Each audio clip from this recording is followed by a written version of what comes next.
E termina a Copa do Mundo de Clubes para o Palmeiras.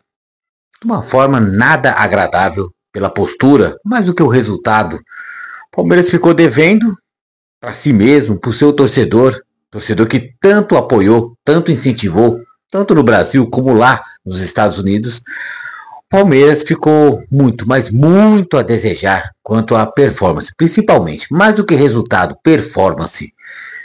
E resta o torcedor palmeirense lamentar. Antes de falar desse pós-jogo, de como foi a eliminação palmeirense, o meu parecer sobre isso, já pedi para você já deixar o seu like, se inscrever no canal Lealdade em Padrão e pedir também que você compartilhe o conteúdo do mesmo, para poder alavancar cada vez mais o poder de alcance do nosso canal. Mas, já pensei em fazer o vídeo do Palmeiras logo após a partida, né? Um sangue quente, falar. Mas não acho que não sairia nada de bom, nada pensado. Isso é mais, sei lá, mais palavras ao vento do que algo com um mínimo conteúdo. Então, deixei passar o boa parte do dia seguinte, né? O dia presente que estamos. Fui trabalhar, já voltei. Pensando e repensando, remoendo como foi essa epopeia palmeirense nos Estados Unidos, né? Coisas boas, coisas ruins, a eliminação em si. Mas lá, uma coisa que eu sou bastante crítico da covardia. Não, isso eu critico bastante. O Palmeiras podia vir a perder como perdeu, mas o que eu fico mais revoltado, triste, decepcionado é com a postura do Palmeiras. Postura pelos jogadores e postura implicada e imposta, obviamente, pela comissão técnica, por Abel Ferreira. Um excessivo medo de pegar o Chelsea, sendo que o Palmeiras tinha time para poder fazer mais, jogar mais. Podia ser o Palmeiras jogar melhor e ainda mesmo assim perder, o que seria natural. O Chelsea hoje é uma segunda prateleira do futebol europeu. O Palmeiras, se fosse comparar com o Chelsea, o Palmeiras não está na mesma prateleira que o Chelsea. Se o Palmeiras fosse um time europeu, estaria numa terceira prateleira, com o poderio alcançado. O Palmeiras está atrás hoje, até em níveis internacionais, atrás do que o próprio Flamengo. Muito por isso também, o Flamengo aqui no futebol brasileiro, nada abraçadas. Muitas vezes não por resultado, mas por performance. Como já tinha citado em vídeos passados, um Flamengo vem no Allianz Parque e passa por cima de um Palmeiras, vai em Itaquera, passa por cima de um Corinthians, só para dar alguns exemplos. A distância que ficou tão evidente, né, nessa Copa do Mundo de Clubes, entre Palmeiras e até outros times brasileiros também. Mas uma coisa que eu não vou fazer, porque não é o meu jeito de torcer. Tem gente que faz, eu até respeito. Nesse momento a gente quer caçar, encontrar culpados, né? Muitos dos culpados são aqueles que normalmente nós não gostamos.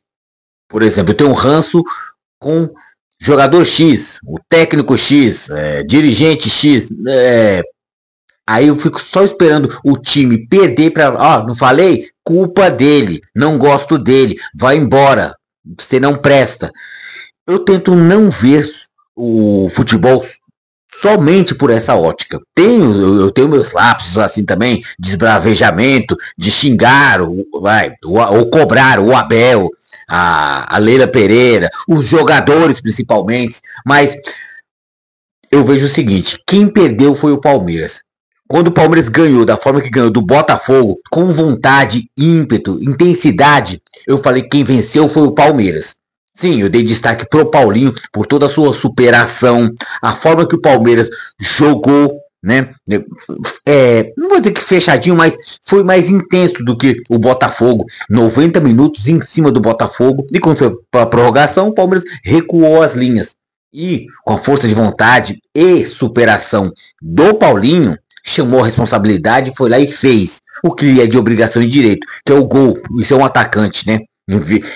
Em vias que, no caso, um Flaco Lopes não fez, um Vitor Roque também não fez, Paulinho foi lá e fez. Na partida com o Botafogo. Com a partida contra o Chelsea, ficou evidente que o poder do ataque do Palmeiras é muito baixo. Muito baixo mesmo. Ficou a desejar a linha atacante de raça, como diz o hino do Palmeiras, com a equipe do Palmeiras. Não ficou. Ficou aquele sentimento que poderia ousar um pouco mais, chutar mais a gol. Eu vi um Palmeiras muito tímido, querendo já infiltrar, entrar com bola e tudo para dentro do gol, sendo que poderia fazer mais do que somente ligações diretas, mais do que somente chuveirinho na área. O Palmeiras, quando tomou o gol do Chelsea, ficou só isso. O Everton pegando bola, lançando para frente. Bola para linha de fundo, cruzando na área. E não tinha ninguém para poder cabecear. Então, aconteceu isso também. Então, trazer caças bruxas somente em cima daquele que você não gosta, tem os críticos da Leila Pereira, tem os críticos do Abel Ferreira, e eu teço elogios e críticas para todos, até para os jogadores, principalmente para os jogadores, eles que estão lá em campo, eles que fazem acontecer ou não acontecer. Nesse montante de falhas, eu gostaria de mensurar alguns pontos de falhas que para mim chamou muita atenção. Bruno Fux e Mikael, a zaga reserva do Palmeiras, né? Porque Murilo machucado e Gustavo Gomes suspenso, não jogaram. Bruno Fux e Mikael, o que me rendeu muito medo. Sério, essa vai ser a dupla? Essa era a dupla. E foi. Um dos primeiros ataques do Chelsea saiu, demorou 15 minutos, de 15 a 16 minutos, saiu o gol do Chelsea, até que segurou demais.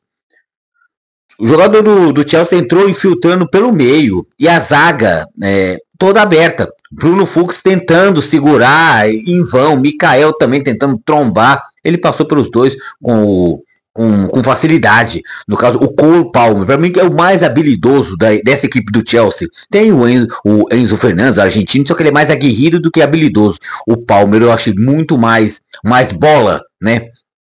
Do que o jogador argentino, que são um dos maiores expoentes da equipe inglesa. Mas a falha foi gritante. Bruno Fux e Mikael, os dois juntos, já foi mostrado que não dá certo. Mas um ou outro junto com o Gustavo Gomes, eu já gosto. Um Bruno Fux com um Gustavo Gomes, Bruno Fux mais rápido, mais ágil, Gustavo Gomes mais forte, mais parrudo, mais determinante em rachar. E até fazer as funções mais sérias de zagueiro, eu até gosto, mas os dois juntos não deu certo e culminou no primeiro gol do Chelsea. Outro ponto de falha também que eu gostaria de citar, o Everton falhou no segundo gol. Mais um jogo decisivo e mais uma falha de Everton, que veio segurando as pontas bem. Dentro da mesma partida, ele fez uma boa defesa. É uma bola que chutaram cruzado, ele espalmou e a bola bateu na trave e foi para fora. Então, grandes goleiros também tem isso também. O Everton, um grande goleiro, está na história do Palmeiras, é o goleiro dos dois últimos títulos de Libertadores. Ele ganhou vários e vários títulos nessa sequência, juntamente com Abel Ferreira. O Everton, sendo o goleiro de confiança do técnico português, ele alterna boas defesas, boas sequências, mas falhas que comprometem. Por mais que foi um chute cruzado para o meio, para a área, né? E a bola desviou. Uns dizem no GI, outros dizem no Rios. Para mim desviou no Rios. Para mim, gol contra do Rios. Desviou e matou o Everton no gol. Só que ele caiu pro canto e ficou. Ele poderia ir, se tivesse um pouco mais de agilidade, ele ir e voltar. Ele congelou e parou. E a bola passou direto. Poxa, depois de desviar no jogador palmeirense. Então, para mim, foi falha. Falha, se fosse um goleiro comum, normal, não seria falha, foi lance do jogo. Mas se o Everton é um goleiro titular do Palmeiras, a equipe grande que ele tem que ser cobrado sim. Uma falha, uma grande falha, né? Que esmoreceu, acabou com o time do Palmeiras, que até estava jogando relativamente bem após o gol do Estevão. Bonito gol, chutou com tudo, a bola, o chute cruzado, bateu no travessão e entrou, matando o goleiro do goleiro Sanches do Chelsea. Então, gol de rara beleza de Estevão também, que também não estava tão aparecendo, o Palmeiras inteiro estava sumido, mas foi coroado o Estevão com esse gol. E mais um ponto de erro que para mim foi, cara, Foi a pá de cal. Chega, pronto, desisto. Vanderlan que o jogo inteiro perdido na marcação, querendo buscar os jogadores do Chelsea, não conseguia, não tinha ritmo, não tem bola, vamos falar a verdade. Mais do que ritmo, ele não tem futebol para ser um jogador titular, eu falo titular, até fazer parte do elenco do Palmeiras. Nem reserva, tipo, ele não tem nível. Não ter um Piquerez e contar com o Vanderlan, para mim, o Palmeiras cai demais. O Palmeiras, mais do que perder o Murilo e um Gustavo Gomes para ter um Bruno Fux e um Mikael, deixar de ter um Piquerez para ter um Vanderlan, o Palmeiras caiu demais em sua lateral. E aí foi um dos mapas da mina. Correr para cima dele. Da mesma forma, o Palmeiras tinha um Giai se matando na marcação do lado direito, o lado esquerdo foi uma avenida, foi um deleite, foi um convite ao prazer, pode se dizer, porcamente dizendo, pro time do Chelsea, porque era só pra cima dele. Teve um cenário de assustado. E também, para mim, o que foi a pá de cal da atuação de Vanderlan, o último ataque, o Palmeiras se lançando a louca para o ataque. O que o Vanderlan faz? Tentando dar um passe para outro jogador do Palmeiras de calcanhar e perdeu a bola. E nisso não demorou nada, o juiz acabou o jogo. Então, para mim, eu urrei, eu gritei. Caramba, não foi nem caramba que eu falei, foi outra coisa também. Falei, caramba, Vanderlan, passe de calcanhar, é essa hora? Não, não foi isso que eu falei, foi coisas piores. Mas vamos ficar o caramba, vamos deixar mais bonitinho. Uma coisa que eu queria dizer também, depois desses pontos falhos do time do Palmeiras, quem falhou bastante também, Abel Ferreira, do qual eu sempre elogio muito e critico também, da mesma forma, quando precisa criticar. Eu gostaria de fazer as críticas a Abel em forma de perguntas, de questionamentos. Por que Maurício, mesmo jogando bem, né, sempre quando ele entra, dá volume ao ataque do Palmeiras? Por que Maurício está no banco? Por que ele não foi o 10 do Palmeiras? Não foi um ponto. Ah, mas o Alan estava bom. Que colocasse o Alan, que colocasse o Maurício mais atrás. Mas qual a explicação de deixar o Maurício no banco? Quando ele não é banco de um... Pode ser Deus. Quando ele é banco do Rafael Veiga, ele é banco do Estevão. Ele é banco de um Alan. Sendo que qualquer um desses, o Maurício é melhor. Até do que o Alan. O Alan se borrou todo. Veio jogando bem, jogou bem contra o Botafogo, jogou bem contra... até contra o Al-Ahly jogou bem, contra o Porto jogou bem, ele entrando durante a partida, mas ontem ele foi terrível. Tudo que tentou fez e fez errado. Então foi uma inutilidade, foi nulo durante a partida.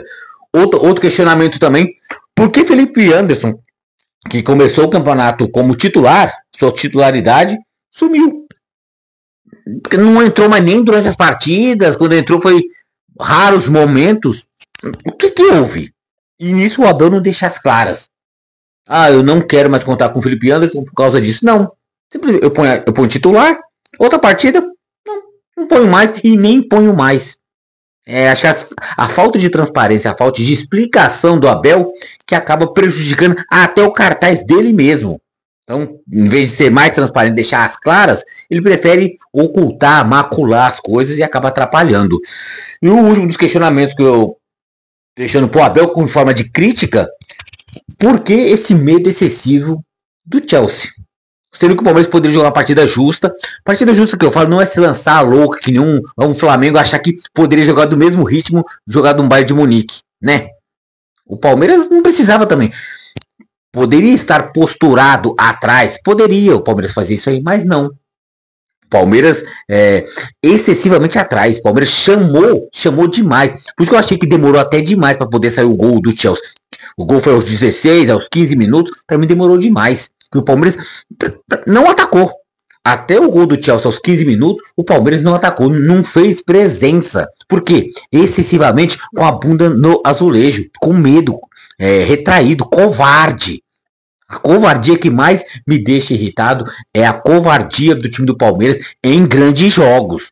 Vídeo que aconteceu contra um Cruzeiro no Brasileirão, contra um Flamengo no Brasileirão, as finais do Campeonato Paulista, a forma vexatória que perdeu o título pro Corinthians, que dava pra ganhar do Corinthians sim, e deixou de ganhar.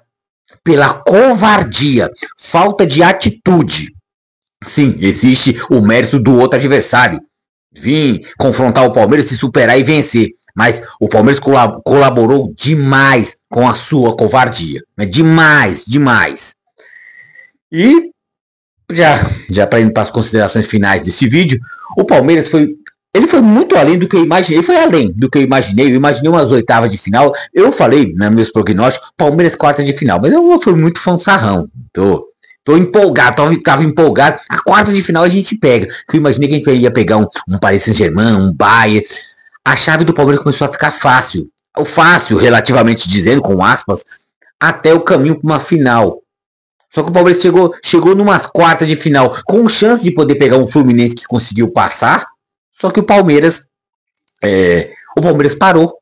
O Palmeiras estagnou. O Palmeiras não teve futebol para poder passar do Chelsea. Não fez frente ao Chelsea. O Chelsea que suou e chegou a perder para um Flamengo na fase de grupos, porque o Flamengo estava perdendo, fez o empate e não recuou. Ao contrário do que o Palmeiras achou um golzinho com o Estevão, recuou tudo de volta. Não. O Flamengo foi para cima, fez o segundo, fez o terceiro, por isso que venceu o Chelsea. Era possível. Então fica esse gosto amargo. Eu sinceramente, eu achava que o Palmeiras não ia ser campeão.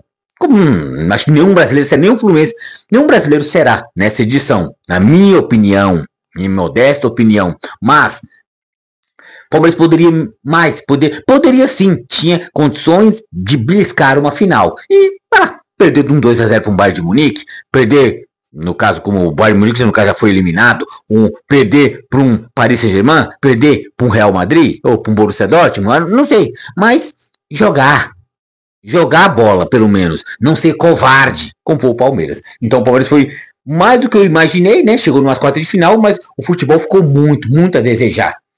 Aprender com os erros. Muitas vezes não devia aprender com os erros, mas o Palmeiras errou mais do que acertou, né? O salto é positivo do lado financeiro. O Palmeiras conseguiu um bom dinheiro, conseguiu mídia. O Palmeiras divulgou a marca Palmeiras. A torcida do Palmeiras fez sucesso nos Estados Unidos, tanto que cogita-se já tem até uma segunda, quiçá pode até ser no Brasil, a segunda edição da Copa do Mundo de Clubes, graças à torcida do Palmeiras, que se motivou, fez festa demais. Então, palavras até do presidente Gianni Infantino, que estava encantado, enamorado, palavras dele, com a torcida do Palmeiras, mediante a festa, não só nos estádios, mas em pontos turísticos dos Estados Unidos, na Filadélfia, em Miami, em New Jersey. Mas o Palmeiras ficou a desejar dentro de campo. A torcida fez sua parte, como sempre faz.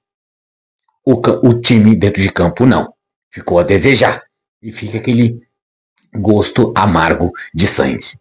Então, Palmeiras eliminado, termina a saga palmeirense lá nos States. Palmeiras eliminado, perdeu 2-1, justo. O Chelsea mereceu vencer, mereceu com merecimento, né? Se podemos dizer assim. Palmeiras não.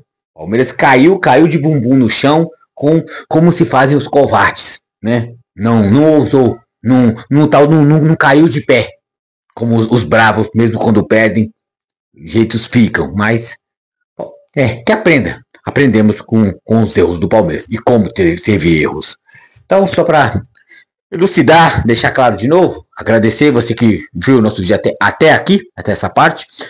Deixa o seu like, não se esqueça, é muito importante para nós, deixa o like, se inscreva no canal Lealdade em Padrão, caso não for inscrito, e compartilhe o conteúdo entre os seus. Para nós é muito importante.